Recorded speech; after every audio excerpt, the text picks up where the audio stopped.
I'm quite pleased about this, but in another few weeks' time, I'm with my rock and roll group up at the Regis at Old Hill, well, Crowdleith now, isn't it? A mate of mine who used to do the calendars for our company, he took me in there and they did the most exquisite nouvelle cuisine in there. You wouldn't believe it. You could have a beautiful 3-course meal, fabulously done, for £2.99 each. And we had this lovely sort of watercress type soup and to start with, and then we had the most fabulous, exquisitely cooked, delicate main course, which was sort of omelette and mushy peas and chips and mashed potatoes and a bit of brown sauce on it, and gravy and that. Really great. And then we had the most fabulous pudding. We had this lovely apple tart with lovely thick creamy custard, and I love that. I've got a weakness for that. And a cup of coffee, and it all £2.99 a head, And Keith was treating me, so he went to pay the bill, and I said, Keith, that's one of the finest meals I've ever had. I said, I'm going to pop in the kitchen and congratulate the chef.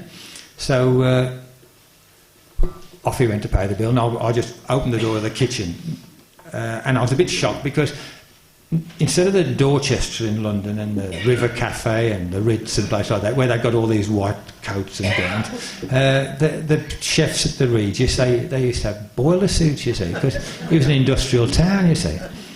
And just as I was going to say how much I enjoyed the meal, the chef had got this apple tart, and he got his false teeth out and he was going all around the edge making the serrations, And it shocked me a bit. I said, blimey, mate. I said, haven't you got a tool for that? He says, yes. He said, well, I use that for the donuts, to be honest.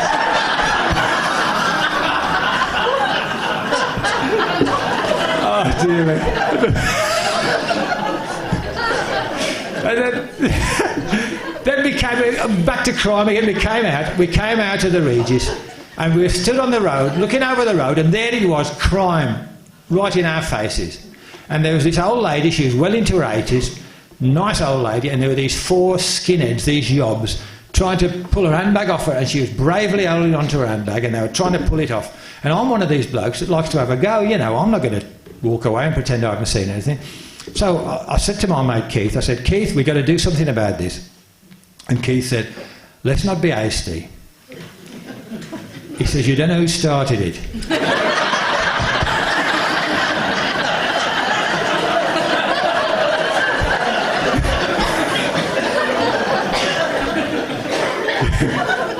He said, she might have said something. But anyhow, I piled into these blokes, eating them and everything, and the next thing I knew, something hit me on the back of the head. I don't know what it was, but I was groggy. And I sort of came round and I was pinned up against this wall with my arms round my back, and one bloke with his hand at my throat, and the big ringleader, he got horrible breath. He was right up close to me, and I was totally dazed. And I can remember he had about 12 rings round his one ear hole and round the other. I mean, you could have threaded a set of curtains to him, to be honest with you. He must have had 50 kilos of metal on him. I don't know how he stood up, to be honest. But he said to me, he says, we'll see how tough you am, mate. And I don't know what he's on about. And he says, give him the dice. And they put my hand out and they put this dice in my hand. And I said, what's going on? And he says, right, he said, we'll have a little game. He says, we'll see how tough you am. He says, throw a 1 and we're going to break your arm. He said, if you throw a 2, we're going to break both your arms.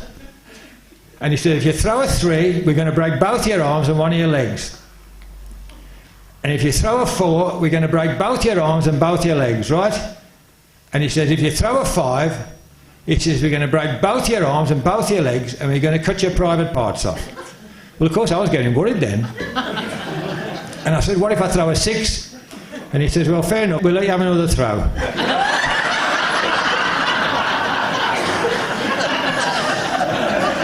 Oh, dear me.